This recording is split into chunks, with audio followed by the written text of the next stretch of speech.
가을이 늦게 오더니 가기도 빨리 가네요. 좀 천천히 갔으면 좋겠네요. 네, 다 받으셨습니까? 예, 제가 그럼 기도하고 시작하겠습니다. 하나님 감사합니다. 이 시간 하나님의 음성을 듣는 훈련을 하고자 합니다.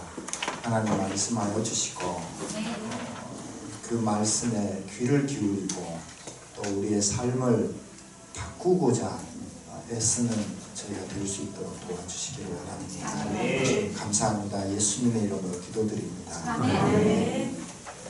예, 강의는 일단 책을 중심으로 일단 빨리 하고요. 그리고 좀 더 실제적인 방법들을 잠깐 나누고 실습으로 여러분들 오늘 큐티 본문을 가지고 조금 더 보도록 하겠습니다. 경건의 시간을 의미 있게 가지는 방법, 이거 하면서 저는 늘 첫 번째 질문으로 물어보는 게 있습니다. 세상에서 가장 행복한 사람은 어떤 사람일까?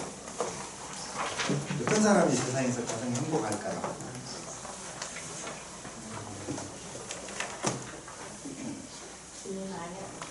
네? 주님 안에서 사는 사람. 네. 그걸 좀 더 성경에서 찾는다면 성경에서 복 있는 사람은 예, 그거는 약간 부정적인 측면에서 하지 말아야 되고, 긍정적인 측면에서는 여호와의 율법을 즐거워하고 그 말씀을 주야로 묵상하는 사람입니다. 거기에 뭐 아들이 출세하고 제가 진급하고 아파트 좋은 아파트 사고 평수 늘리고 그런 말씀은 없습니다. 그렇죠? 거기서 핵심은 우리가 여호와의 말씀을 묵상하고 즐거워하고 주야로 묵상할 수 있으면 그 사람이 복이 있습니다. 그 사람이 복이 있어요. 1절은 악인에 대해서 이야기를 하고 2절은 정말 그 하나님을 바로 믿는 사람에 대한 이야기입니다. 3절은 그런 복 있는 그 여호와를 묵상하는 사람이 어떤 결과를 얻는지에 대한 결과 나오죠. 어떤 결과입니까? 시냇가에 심은 나무가 가시를 때를 따라 가시를 얻는 것처럼 그런 결과물을 맺는다라고 이야기를 하죠. 그리고 4절은 바로 악인에 대한 심판에 대해서 이야기를 합니다. 그리고 5절부터는 그러므로 하면서 결론을 짓습니다. 악인은 심판되고 복 있는 사람은 어떻게 연결이 되냐면 의인으로 연결이 됩니다. 의인으로. 여러분 6절을 보십시오. 의인으로 연결이 됩니다. 그 말은 여호와의 말씀 율법을 즐거워하고 그 말씀을 주야로 묵상하는 사람이 복이 있을 뿐만 아니라 어떤 사람이라고요? 의인이라는 그 사람이 세상에서 가장 복 있는 사람입니다. 이것을 거꾸로 생각하는 사람들이 있었습니다. 여러분들이 요즘 묵상하고 있는 예레미야에 등장하는 유대인들이 그런 생각을 했어요. 결과가 좋으면 그 과정이 잘 되었다라고 생각을 해요. 이것도 어떻게 보면 신명기 사고에서 나온 거였습니다. 왜냐하면 거기서 하나님 말씀을 잘 믿으면 축복이 주어지니까. 근데 이걸 거꾸로 생각을 한 거죠. 축복을 받고 부자가 되면 어떻게 됩니까? 예수를 잘 믿고, 하나님을 잘 믿고 천국 간다고 생각을 했거든요. 그래서 그런 사고가 예수님 당대까지 내려온 거죠. 예수님 제자들도 그렇게 생각했으니까.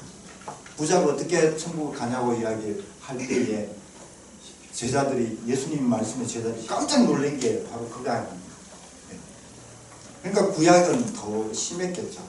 근데 시편 1편은 정확하게 바르게 가르쳐줍니다. 누가 복 있는 사람이라고요? 결과가 보는 게 아니라 율법을 즐거워하고 그것을 주야로 묵상하는 사람이 복 있는 사람이고, 결과는 따라올 수도 있고 따라오지 않을 수도 있습니다. 당대에 따라올 수도 있고 후대에 따라올 수도 있습니다. 중요한 건 당대에 내가 지금 그 말씀을 즐거워하고 묵상하느냐. 이게 그것도 단회적인 게 아니라 지속적인. 한때에 내가 그렇게 했다. 이거는 하나님 앞에서 별로 의미가 없어요. 저 같은 강사나 목사들이 더 그렇습니다. 설교 주일날 대예배 설교 잘했다고 해서 일주일 그거 먹고 사는 거 아니거든요. 매일 살아있어야 됩니다. 그러니까 목회자는 더 긴장해야 되겠죠. 개각 목적 다 같이 한번 읽어보겠습니다. 시작.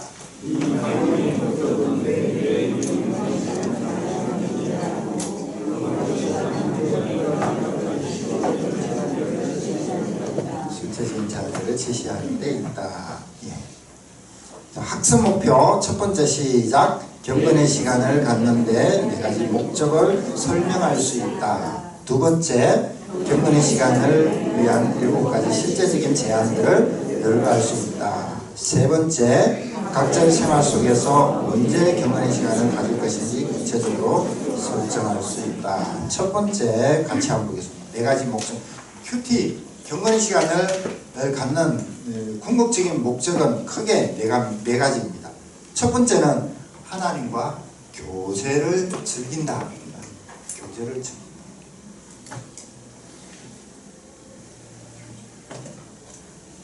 성경 말씀에 게시된 대로 하나님이 어떤 분이신가 하는 사실에 마음을 집중하는 겁니다. 그러니까 그 하나님이 어떤 분이신가 하는 것을 찾아보고 그 하나님을 묘사하는 어떤 특징이 있다면 그걸 가지고 하나님께 묻고 대답하고 이렇게 교제를 즐기는 거죠. 당신이 예수 그리스도의 형상을 본받을 수 있도록 하나님께 구하라. 그리고 세 번째, 하나님을 더 사랑하는 법을 배운다. 네 번째, 당신의 생활의 모든 염려를 하나님께 맡긴다. 교제를 즐기는데 이 교제 안에는 이러한 것들이 포함되는 거예요. 하나님이 어떤 분이신가 알아보고 그리고 그분을 더 사랑하고 또 이 염려를 내 속에 있는 염려들을 하나님께 맡기고 또 기도도 하고 왔다 갔다. 교제는 대화를 왔다 갔다 하는 거죠. 그래서 짧은 하나님이 어떤 분이신가 한 문장으로 나와 있지만 그 안에는 많은 것들을 함축적으로 포함되어져 있기 때문에 서로 묵상하면서 내 생각을 또 아뢰기도 하고 묵상하면서 깨달은 것들을 또 되새김해보기도 하고 그렇게 하는 시간을 갖는 거죠. 두 번째는 하나님을 기쁘시게 한다. 큰 두 번째. 누가 성경 구절 한 절 읽어 주시겠습니까? 교재에 있는 그 책에 있는 성경 구절. 잠언 15장 8절. 정직한 자의 기도는 그가 기뻐하시느니라. 예, 정직한 자의 기도는 그가 기뻐하십니다. 기도뿐만 아니라 말씀 묵상하는 것 자체가 하나님을 말씀을 묵상하는 것 자체가 하나님을 기쁘시게 하는 거죠. 세 번째, 우리의 삶의 방향을 인도할 원칙들을 발견한다. 주의 말씀은 내 발의 등이요 내 길의 빛입니다. 큐티를 하면 좋은 것들이 바로 이 3번과 4번이 이어지는데요. 내 발의 등이다라는 말은 어떻게 보면 이제 짧은 거잖아요. 이 밝기가 짧은, 그러니까 순간순간 하나님께서 나를 인도하는 거죠. 근데 내 길의 빛이다라는 말은 먼 안목을 가져다 주고 먼 길을 내다보게끔 만들잖아요. 그러니까 우리의 그 하나님과 깊은 교제 속에 있으면 순간순간 하나님으로부터 응답받는 것도 있지만 먼 길까지도 하나님께서 어떻게 인도하실 것이다 라는 것들이 뭐라고 해야 될까요? 느끼신다고 해야 될까요? 하나님이 사인을 준다고 해야 될까요? 그런 게 있을 수 있다는 거예요. 근데 이게 우리가 말씀 속에서 깊은 묵상 가운데 이렇게 쭉 오랫동안 시간이 갔을 때 생기는 거지, 그렇지 않다면, 잘못하면 자기 생각을 하나님 생각으로 이렇게 오인할 수가 있습니다. 그래서 여러분 큐티를 꾸준히 하면 제 같은 경우에는 제가 대학에 들어가서 20살에 큐티를 하는 것들을 배웠습니다. 그래서 지금까지 큐티를 하고 있는데 거의 매일 합니다. 거의 매일 하고 우리 팀들은 제가 거의 매일 우리 여기 있는 간사님들한테도 제가 매일 제가 큐티하는 것들을 카톡으로 개인 카톡으로 보냅니다. 함께 훈련 기간 동안에는 이렇게 나누기 때문에 제가 큐티로 나누는 분이 약 한 220명 정도를 아침에 큐티를 개별적으로 한 명 한 명 다 보내거든요. 저는 큐티를 아침을 못합니다. 타이핑을 다 치고 묵상하고 이러다 보니까 전날 자기 전에 큐티를 해놓고 그리고 아침에 밥 먹고 이렇게 출근할 때에 큐티를 개별적으로 이렇게 보내고 있습니다. 그렇게 하면 좋은 게 뭐냐면 이 한마디로 말하면 데이터가 쌓이죠. 그렇죠? 데이터가 쌓입니다. 그러니까 큐티를 제가 약 한 40년 가까이 하고 있는데 데이터가 쌓이면 그 데이터를 제가 쭉 읽어봅니다. 읽어보면 하나님께서 나를 어떻게 인도해 오셨는지 길이 보인다. 백미러를 보면 백미러가 뒤로 가기 위해서 사이드미러나 백미러가 뒤로 가기 위해서 쓰이기보다는 어떻습니까? 앞으로 가기 위해서 쓰이잖아요. 그러니까 내가 큐티를 하면서 지금까지 40년 동안 해온 내용들을 쭉 되돌아보면 앞이 보인다는 거예요. 내가 가야 될 길이 보인다는 거죠. 그래서 저는 제가 이 매일 성경책을 사용하지 않는 이유는 강사는 예전에 3년에 한 번씩 이사를 해야 됐습니다. 3년에 한 번씩 발령이 사역지가 이동이 됐어요. 그래서 저도 이사를 굉장히 많이 했어요. 제 큐티책이 짐이었어요. 그래서 다 버리다 보니까 제가 쌓아온 하나님이 나의 그 발자취라고 합니다. 이게 자꾸 없어지니까 안 되겠다 싶어서 제가 한 10년 전부터 타이핑을 치고 그냥 본문을 타이핑 치고 이렇게 내용들을 저장하기 시작했어요. 그래서 그걸 쭉 보면 아, 하나님 나를 지금까지 어떻게 인도해 오셨구나라는 것들이 보여요. 그리고 앞을 보면 아, 하나님이 어떻게 나를 인도해 가실 것 같구나라는 게 짐작이 간다라는 거죠. 제가 군에 있을 때 그래서 뭐 미리 알아는 건 아니지만 제가 그 제대하기 전에 말년휴가를 나와가지고 제대하고 난 후에 내가 뭘 하지? 고민을 했습니다. 그러다가 말년휴가를 나가서 집에 가서 제가 학창 시절에 대학 시절에 그 CC 훈련 받았던 그리고 내가 묵상했던 이 자료들을 다시 군대로 가지고 갔습니다. 남자들 아시겠지만 말년휴가 가면 부대에 있는 거 싸제품 자기 개인 거 집으로 대부분 옛날에는 다 옮겨놔요. 말년휴가 때는 웬만하면 아니면 없으면 그냥 하고. 근데 저는 거꾸로 집에 가가지고 말년휴가 가지고 3개월 전에 휴가를 가서 보따리 싸가지고 다시 군대로 가지고 들어왔습니다. 그게 교회에 짱박아 놓고 그러면서 그걸 보면서 아, 하나님이 나를 학창시절에 이렇게 인도해 주셨는데 내가 진로를 뭘 할 건가 그걸 고민을 과거를 다시 돌아봤습니다. 그리고는 제대하고는 아버지한테 가서 무릎 꿇고 제가 이 길로 가겠습니다 라고 이야기를 했더니 아버님이 5분 제 시간으로는 1시간 이상인 거예요. 아무 말씀 안 하시고 가만히 있다가 딱 돌아앉으시더라고요. 그 길로 저는 이쪽으로 갔죠. 어쨌든 이제 그런 결정을 하는 데 있어서는 중요한 건 그러니까 하나님이 나를 어떻게 인도해 오셨는지에 대한 것들을 정확하게 알 필요가 있는 거죠. 그게 한 네 번째랑 같이 있습니다. 세 번째가 우리의 삶의 방향을 인도할 원칙을 발견할 뿐만 아니라 하나님의 관점에서 인생에 대한 안목을 넓힐 수가 있습니다. 안목은 이 밑에 작은 1번 진실은 하나님의 관점에서 인생을 보는 것이다. 하나님의 관점에서 보지 않는 것은 어떤 것도 진실이 아니다. 그 로마서 12장 2절 누가 한 분이 한번 읽어 주시겠습니까?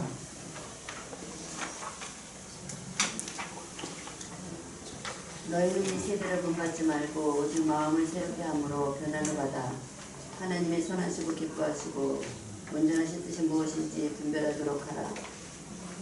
예, 아멘. 그래서 여러분이 큐티를 하거나 기도를 하거나 할 때에 잊어버리지 마시고 가능하면 기록하는 습관을 좀 들이면 하나님이 앞으로 나를 어떻게 인도하실 건가에 대한 것들도 볼 수가 있어요. 자녀들에게도 여러분들이 그렇게 기록을 하도록, 그러니까 설교 시간에 목사님의 메시지를 듣는 것도 중요하지만 메시지를 기록하고 그 밑에다가 내가 어떻게 행동하는가에 대한 액션 포인트를 반드시 적게 하고 행동하도록 해보십시오. 그게 쌓이면 그냥 창고에 그냥 책꽂이에 꽂아놓지 말고 그게 쌓이면 나중에 내가 정말 어떤 결정을 해야 될, 내 인생 진로에 있어서 큰 결정을 해야 될 상황이 생기면 하나님의 나를 인도해 주신 그 발자취를 돌아볼 수 있는 근거를 좀 만들어 놓으면 좋아요. 여러분 자녀들한테도 그렇게 교육을 시켜보십시오.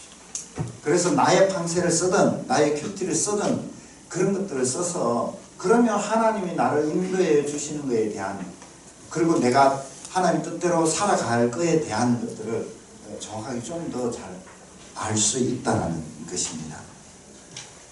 자, 두 번째 72쪽 매일 경건의 시간을 갖는 것을 위한 실제적인 제안들. 첫 번째, 매일 하나님과 보낼 시간을 따로 정하되 가능하면 이른 아침 시간으로 하라. 여러분 큐티 언제 하십니까? 오전에.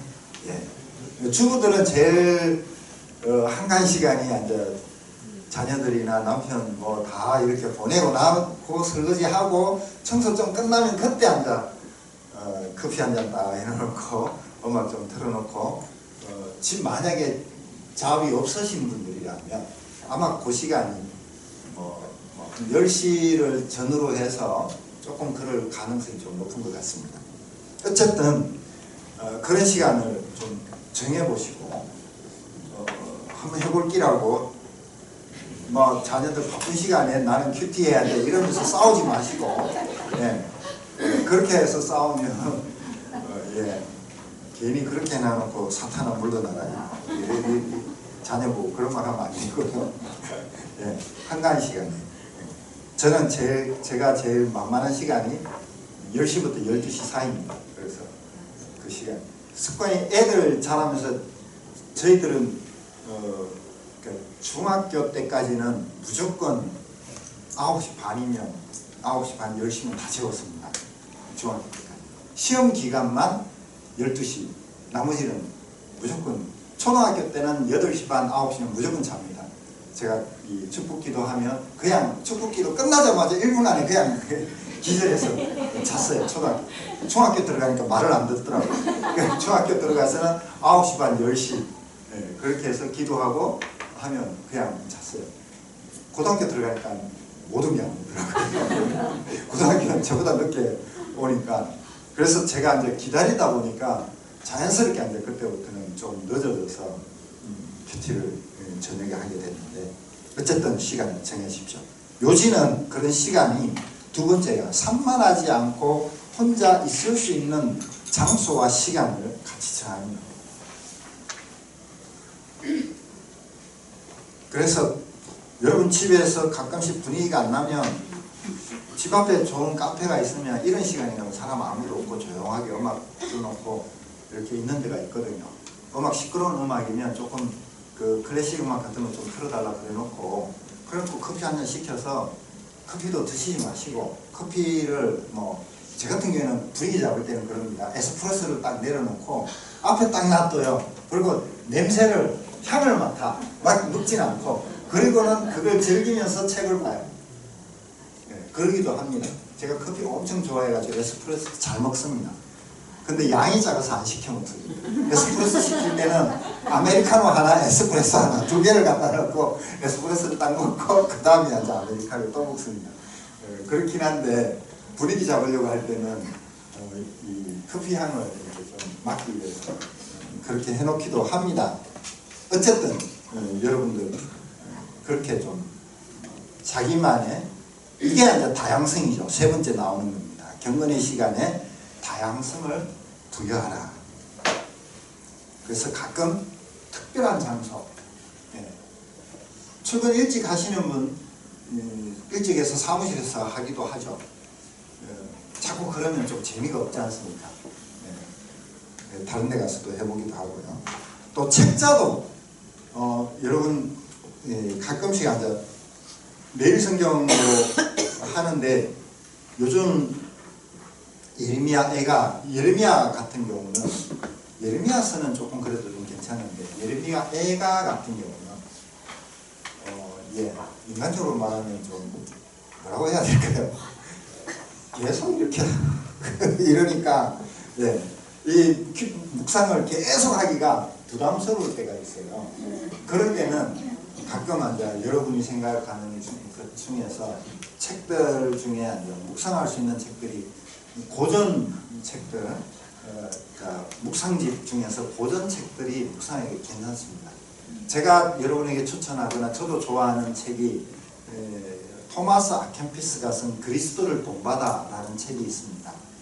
고전 중에서 아주 좋은 책인데요. 이 챕터가 한 장 정도씩 이렇게 묵상처럼 이렇게 되어 있습니다. 페이지로 한 장 정도. 그러니까 여러분이 좀 계속 반복되어서 묵상하기가 힘들다라고 하는 그런 본문이 나오면 가끔씩 그런 것도 한번 보면서 묵상하는 것도 좋습니다. 그리고 찬양으로 시작하라. 카페에서 찬양하기 힘들면 요즘 핸드폰 좋지 않습니까? CCM 곡 귀에 꽂고 하면 되지 않습니까? 그죠? 따라는 하지 마십시오. 따라하면 옆에 듣는 사람이 음치로 들립니다. 어쨌든 그렇게 하면서 같이 이렇게 듣고 또 찬양도 하고 그래서 또 묵상도 하고 그렇게 하면 좋을 것 같습니다. 다섯 번째로 하나님께서 당신의 마음을 살피도록 구하라. 누가 성경 구절 한 절 읽어주시겠습니까? 하나님이여 나를 살피사 내 마음을 아시며 나를 시험하사 내 뜻을 아옵소서. 내게 무슨 악한 행위가 있나 보시고 나를 영원한 길로 인도하소서. 아멘. 우리가 성경을 본다라는 말은 성경을 읽는다, 성경을 본다라는 말은 역으로 성경이 나를 본다라는 의미입니다. 우리가 성경을 보는 이유는 성경이 나를 보도록 하기 위해서 성경을 보는 겁니다. 내가 성경을 이용하는 것이 아니라 성경이 나를 이용하도록 성경이 나를 볼 수 있도록 해주는 겁니다. 그래서 성경이 나를 머리끝부터 발끝까지 스캔을 쫙 해서 어디가 아픈지, 이 아프다는 말은 뭘 말일까요? 어디가 죄가 있는지 머리끝부터 발끝까지 스캔을 쫙 하도록 성경을 봐야죠. 성경이 나를 볼 수 있도록 성경을 봐야죠. 그리고 성경이 나를 볼 수 있도록 모든 걸, 모든 부위를 스캔할 수 있도록 자신을 맡겨야 되죠. 어느 한 부분을 딱 이렇게 죄송합니다. 비속어를 써서 짱 박아 놓으면 안 된다.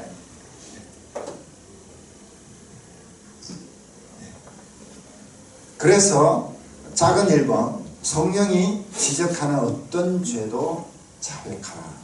그래서 스캔을 하면 내 속에 잘못된 것들이 일어날 겁니다. 그 부분에 대해서 하나님께 자백하라는 겁니다. 두 번째는 당신이 성령 안에서 행하고 있는지를 확인하라. 시편 66편 18절에 나와 있는 내가 나의 마음에 죄악을 품더라면 주께서 듣지 아니하시리라 라고 이야기하고 있습니다. 그리고 그 밑에는 요한일서 1장 9절 우리가 잘 알고 있는 말씀입니다. 그러니까 우리가 죄가 있으면서도 알면서도 고백하지 않으면 기도가 어렵죠. 그런데 그런 현상이 있을 수 있을까? 있죠. 제가 있는 걸 내가 잘못했다는 걸 알면서도요, 고백을 안 하는 경우가 있습니다. 하나님과 나와의 관계에서도 그럴 수 있고요. 사람과의 관계에서는 더더욱 그렇습니다. 특히 가까운 사람일수록. 제가 와이프하고 싸우면요, 하나님 앞에 회개 잘 안 합니다. 제가 잘했다고 자꾸 우기고 싶거든요. 내가 잘못한 게 없고 와이프가 잘못했다고 생각하거든요. 그러니까 회개가 안 되죠. 예. 하나님과 나와의 관계에서는 누구나 다 인정합니다. 인정해요. 누구나 다 100% 인정합니다. 근데 저와 아들하고 싸우면 이게 인정이 잘 안 돼요. 내가 정당하다고 생각하기 때문에 인정이 잘 안 됩니다. 예. 쉬운 거거든요. 근데 그걸 알면서도요, 기도를 안 해요. 알면서도. 그리고는 일을 합니다. 제 생애에 가장 힘든 시기는 다른 데가 아니라 와이프하고 싸우고 그날 저녁에 저녁 예배 설교를 올라갔는데 제 생애에 설교 시간에 식은땀을 그렇게 많이 흘린 적이 없습니다. 해결하고 올라갔으면 안 그랬을 텐데 해결 안 하고 앉아 올라갔으니까 저 뒤에 앉아 있잖아요. 보고 있잖아요. 그러면 절대 고개 죽을 맛입니다. 죽을 맛. 예. 그렇게 회개 안 하고도 설교 한다니까요. 인간이 그렇다니까요. 인간이 그래요. 예. 6번째. 다 같이 읽겠습니다. 시작. 말씀 안에서 시간을. 어떻게 해요? 매일 성경 읽기를 위한 계획을 세우고, 두 번째, 문단이나 장절을 천천히 깊이 있게 생각하면서 읽고요. 세 번째, 읽은 말씀이 어떻게 당신 생활에 적용되는지 자문해 보고요. 네 번째, 가끔 큰 소리로 내어서 읽어보고요. 다섯 번째, 적절하다고 생각되는 곳에 당신의 이름을 대치시켜 하나님께 말씀드림으로 말씀을 자신에게 적용할 수도 있습니다. 쉽게 말하면 그 밑에 빌립보서 2장 13절에 보면 너희라고 되어 있는 이 인칭대명사, 2인칭 복수에 자신의 이름을 넣어서 읽어보는 겁니다. 그러니까 정수 안에서 행하시는 이는 하나님이시니 자기의 기쁘신 뜻을 위하여 정수에게 소원을 두고 행하시나니, 이러면 훨씬 말씀이 자기한테 잘 가까이 다가온다라는 겁니다. 자기 이름 넣어서 한번 읽어볼까요? 다 같이 시작. 자기의 기쁘신 뜻을 위하여 정수에게 소원을 두고 행하시나니. 예, 이렇게 읽으면 자신한테 말하는 것 같이 들린다는 것이죠. 여섯 번째, 주요 부분에 밑줄을 치라. 여러분들이 잘 아시는 밑줄 긋기입니다. 이 부분에 대해서, 여섯 번째 부분에 대해서 마지막에 조금 더 자세하게 나누도록 하겠습니다. 일곱 번째, 마지막에는 기도하면서 시간을 보내는 겁니다. 기도할 때는 먼저는 1번에 나와 있는 것처럼 특히 그 큐티한 내용에 대해서, 하나님이 오늘 나에게 말씀해 주신 것에 대해서 기도하는 거죠. 먼저는 은혜 주신 것에 대해서. 그게 1번입니다. 당신의 생활과 경험 속에 예수님의 인격과 반응이 나타나게 해달라고 하나님께 구하라. 그러니까 오늘 본문 말씀에 말씀하신 것들이 내 삶 가운데, 내 인격 가운데 드러나도록 해달라고 기도하는 거죠. 두 번째는 구체적으로 개인과 지역적인 관심사를 위해서 기도합니다. 기도 안에는 그렇게 개인적인 큐티 말씀과 함께 또 다른 개인적인 이 큐티 말고 나의 구체적으로 개인의 어떤 관심사 또는 내가 속해 있는 교회나 지역의 관심사를 가지고 기도하는 겁니다. 그리고 여러분이 늘 하고 있는 세 번째, 매일 다른 제목, 다른 기도 제목을 위해 기도하라. 여러분 기도 제목 있죠? 기본적으로 들어가는 가족을 위한 기도 제목, 교회를 위한 기도 제목, 직장을 위한 기도 제목, 나라를 위한 기도 제목 이런 것들을 좀 더 구체적으로 해놓는 거죠. 하루 만에 다 매일 다 할 수 없으면 요일마다 정하는 거예요. 요일마다 항목을 정해놓고 제 같은 경우에는 뭐 요일에 월요일은 후원자를 위한 기도 제목 그리고 화요일은 후원자 중에 특별히 사업을 위한 하는 사람들은 사회와 그 사업과 또 나라 경제를 위해서 기도를 하기도 하고 아픈 사람들을 위해서 기도하기도 하고 이렇게 사역이 있는 날은 특별히 사역 내가 나가고 있는 사역지 사역 교회를 위해서 기도하기도 합니다. 그런 식으로 여러분 하루 종일 시간 기도하면서 시간 보낼 수 없으니까 기도 제목이 많으면 이렇게 정리를 해서 기도할 수 있는 거죠.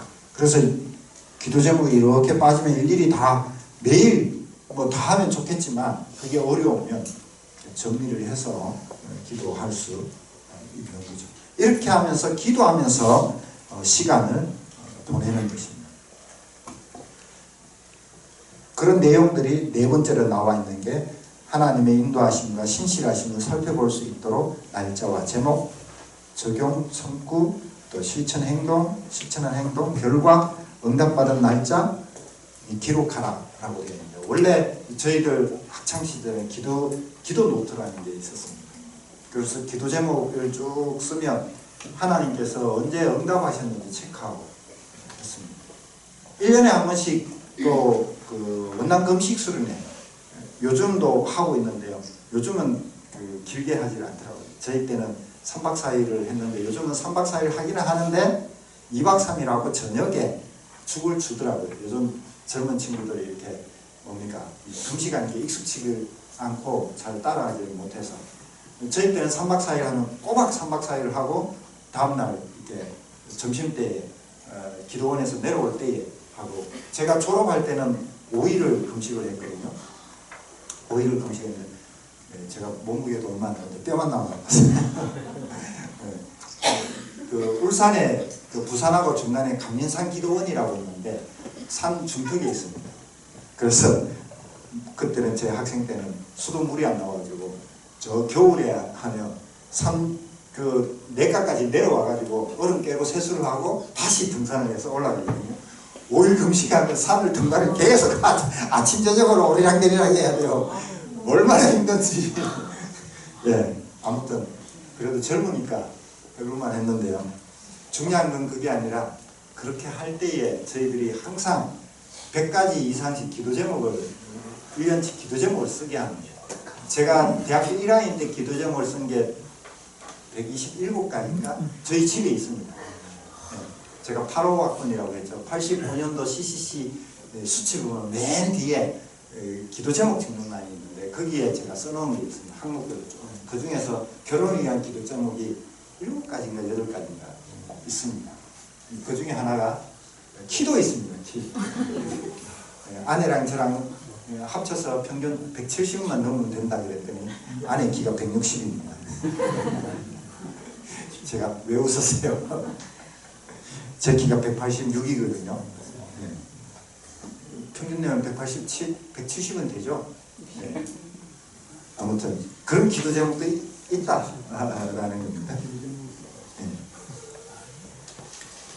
하나 더 기도 제목 이야기하면 제가 영어를 잘 못해요. 그래서 제가 결혼 기도 제목에 아내가 영어를 전공했으면 좋겠다 라고 기도 제목을 썼어요. 그래서 그리고 제가 그 27에 만나서 3년을 교제하고 30에 결혼을 하고 싶습니다. 그것도 적어놨습니다. 그 언제 기도했다고요? 20살. 20살 때. 20살 때. 그래서 27에 저희 선배 간사로부터 소개를 받았습니다. 소개받고 교제하다 보니까 안동 사범대 영어 교육학과 출신이었습니다. 그리고 제가 30에 결혼을 했습니다. 맞추려고 한 게 아니라 하다 보니 그렇게 됐습니다. 감사하죠? 네.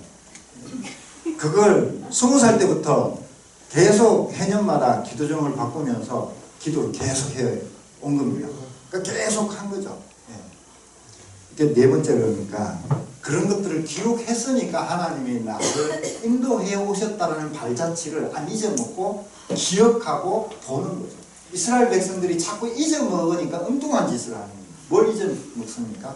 애국에서 인도하신 하나님을 자꾸 잊어먹으니까 엉뚱한 소리를 한다는 거예요. 여러분, 저도 마찬가지, 여러분도 마찬가지예요. 하나님이 인도하신 것들을 당대에는 기억하고 감사해요. 10년 지나면 잊어먹고는 똑같은 상황이 생겼는데도 생각을 못하는 경우가 생긴다는 거죠. 자, 이제 실제적으로 한번 아까 앞에 6번째 중에서 6가지를 이야기를 했습니다. 큐티를 할 때에 제일 먼저 우리가 봐야 될 게 뭐냐면 큰 세 번에 3번입니다. 그 75쪽 3번 실천사항을 하면서 제가 이야기하는 겁니다. 우리가 큐티를 할 때 제일 중심적으로 봐야 될 것 첫 번째는 뭐냐? 하나님이 어떤 분이신가? 하나님이 어떤 분이신가? 오늘 본문 한번 매일 성경을 펴보십시오. 예레미야가 4장 11절에서 22절까지인가요?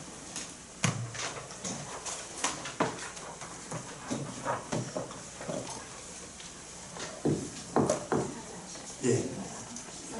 11절부터 22절까지. 예, 거기를 펴놓고요. 우리가 그 성경을 읽을 때 본능적으로 우리가 읽으면 바로 이렇게 알 수 있는 것들이 있죠.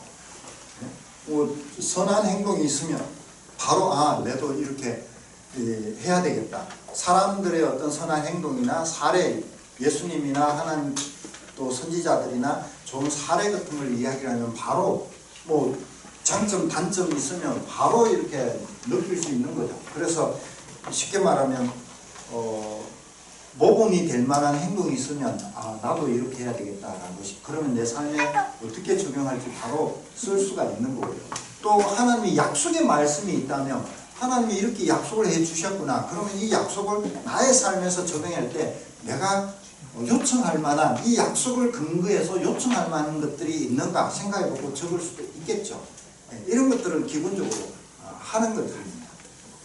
그러면서 하나님이 어떤 분이신가 라는 것들을 먼저 살피면서, 하나님이 그런 하나님이라면, 은혜로운 하나님이라면 그 은혜에 의지해서 내가 감격할 수도 있는 부분이고 은혜를 또 구할 수도 있는, 어떤 은혜를 구할 건지 생각해 볼 필요가 있겠죠.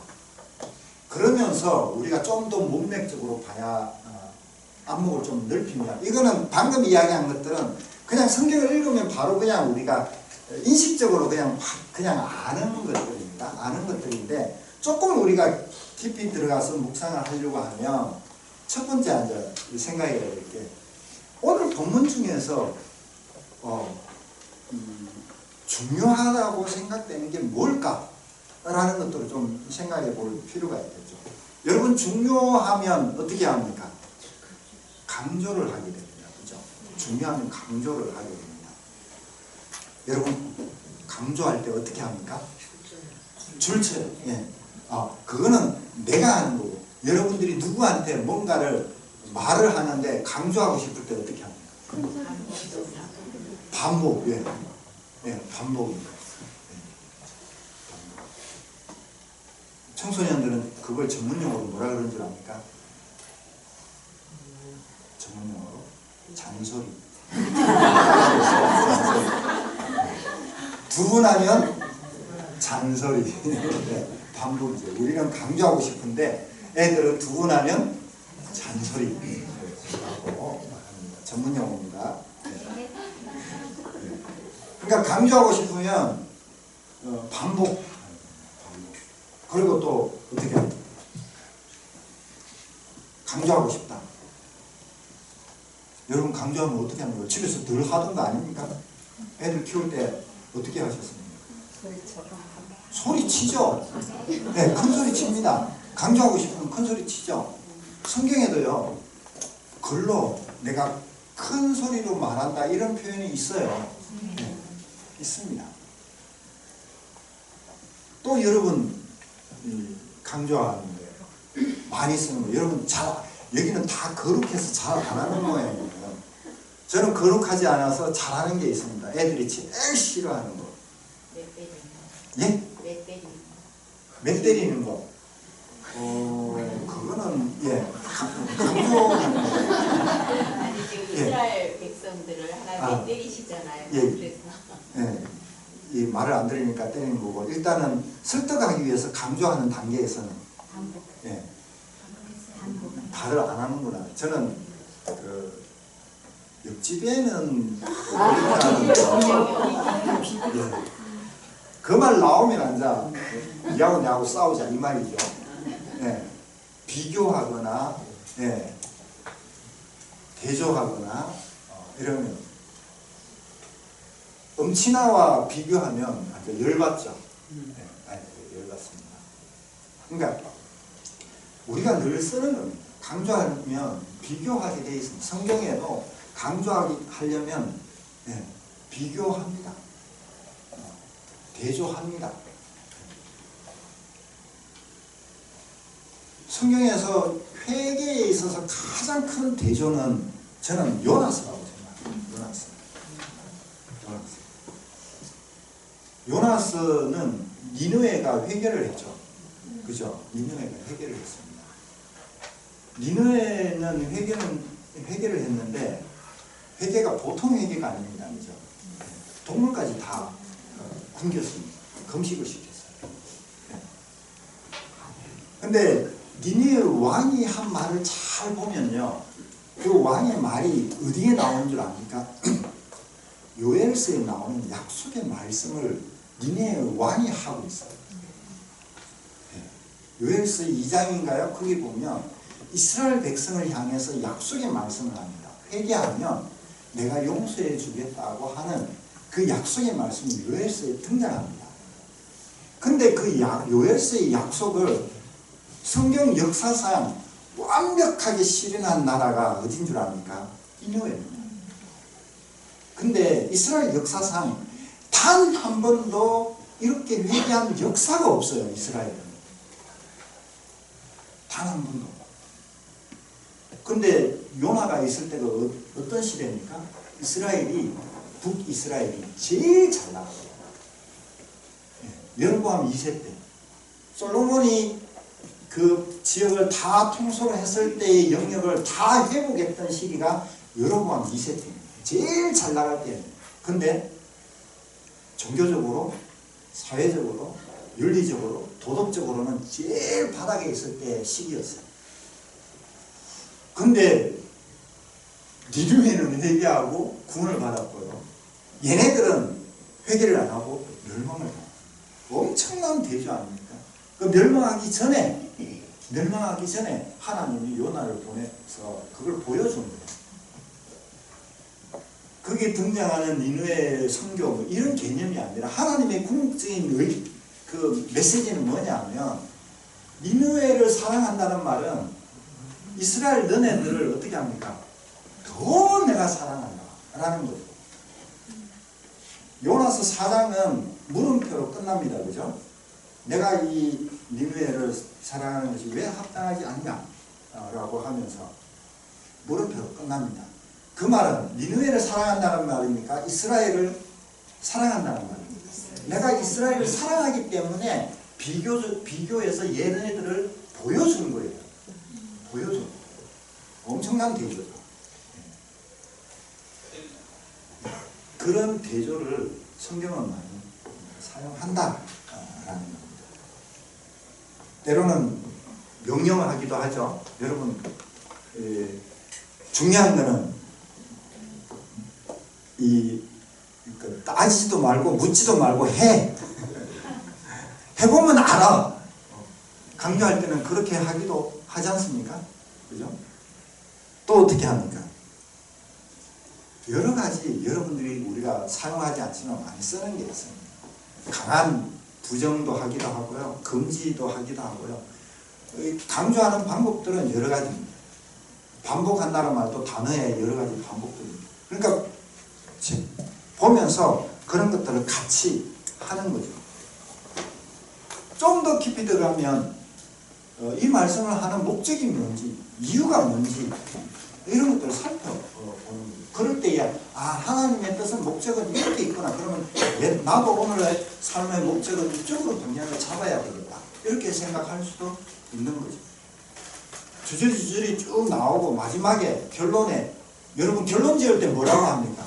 우리가 국어를 사용할 때 그러므로라고 되어 있으면 앞 문장보다 그러므로라는 문장이 좀 더 중요하죠. 결론 짓는 메시지입니다. 거기에 조금 더 포커스를 맞춰서 봐야 되겠죠. 자, 그러면서 오늘 본문을 한번 보는 겁니다. 자, 큐티를 한번 보겠습니다. 오늘 본문 쭉 한번 읽어보십시오. 어떻게 한다? 여러분이 중요하다고 생각되는 부분 한번 찾아보십시오. 반복되는 게 있는지, 비교하는 게 있는지, 아니면 이 강사인 예레미야가 애끓는 마음이 등장하는 어떤 표현 방식이 있는지,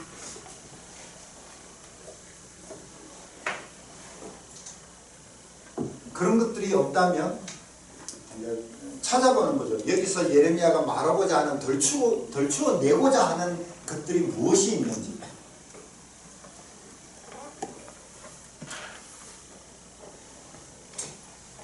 크게는 두 개의 단락으로 되어 있죠. 하나는 17절까지인가요?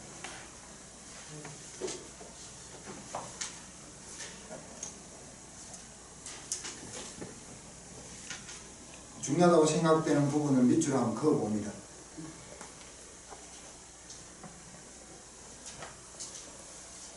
아니면 문장 전체를 보면서 여러분들이 이해하고 자신의 말로 글을 써볼 수도 있습니다.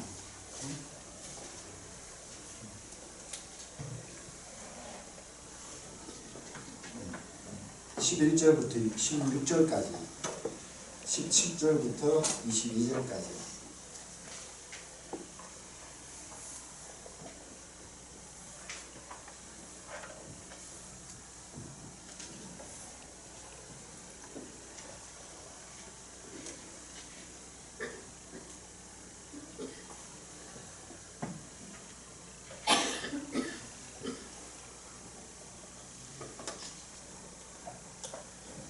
(11절에서) (16절) 앞단락에 있어서 저는 약간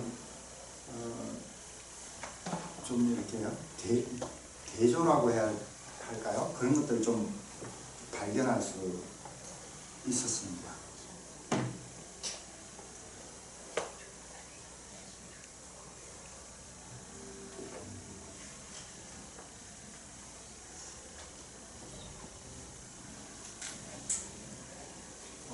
여러분들이 연습할 때는 큐티 혼자 하실 때는 옆에 있는 설명 같은 거 보셔도 되는데 좀 익숙해지면 거기에 너무 의존하지 마십시오.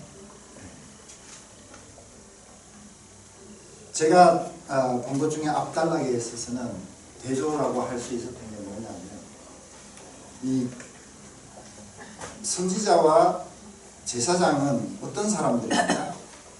아주 하나님 앞에서 깨끗해야 될 사람들이에요.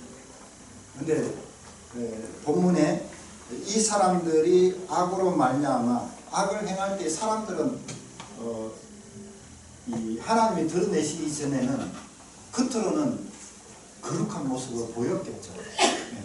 근데 뒤에 15절에 보니까 어떻게 됩니까?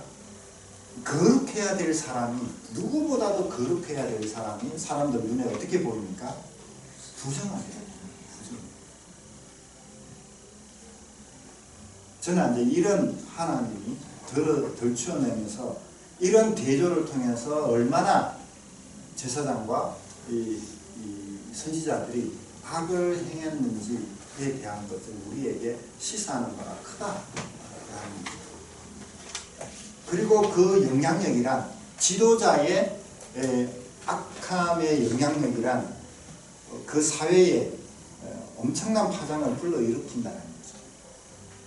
그러면서 저는 그렇게 생각을 했습니다. 적어도 한국 사회가 지금 참 쉽지 않은데 교회가, 그 중에서도 교회 리더십이라고 할 수 있는 목회자나 지도자가 그 거룩성을 유지하고 나타내 보인다면 어쩌면 세상이 교회를 하나의 희망으로 바라볼 수 있지 않을까, 그런 생각을 해본다는 거죠. 제가 큐티는 그렇게 한다는 겁니다.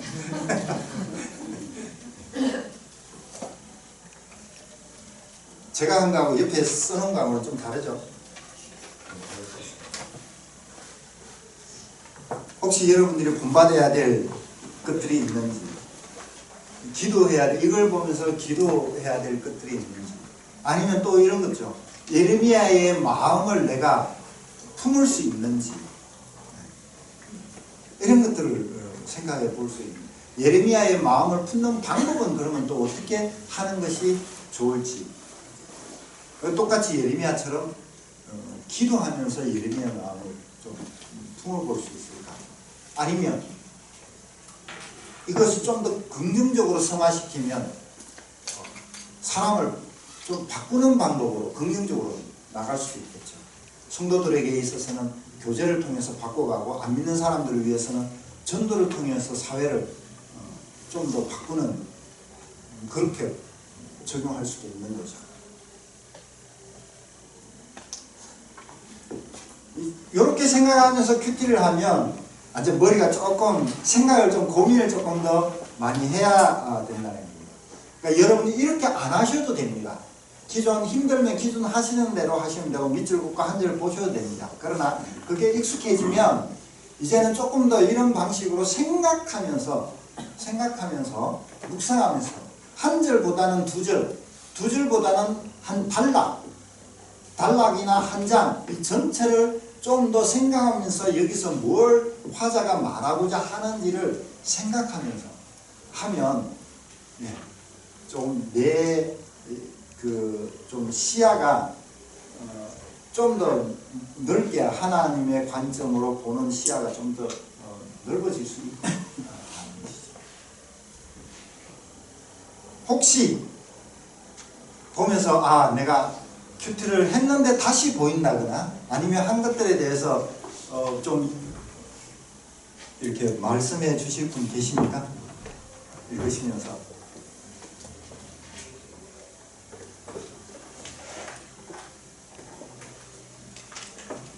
저는 이제 이렇게 시키고 속으로 하나, 둘, 셋 헤아리고 아무도 말 안 하면 그냥 넘어가는 스타일인데, 순에서 그러면 해주시길 바랍니다. 순에서 큐티 나눔을 하면서 오늘 순모임도 하고 이러니까 순에서 생각하면서 묵상하는 것들을 좀 나누시면 좋겠다라는 생각입니다. 앞에 열심히 적으시는 분이 계시고 꼭 나눠주십시오.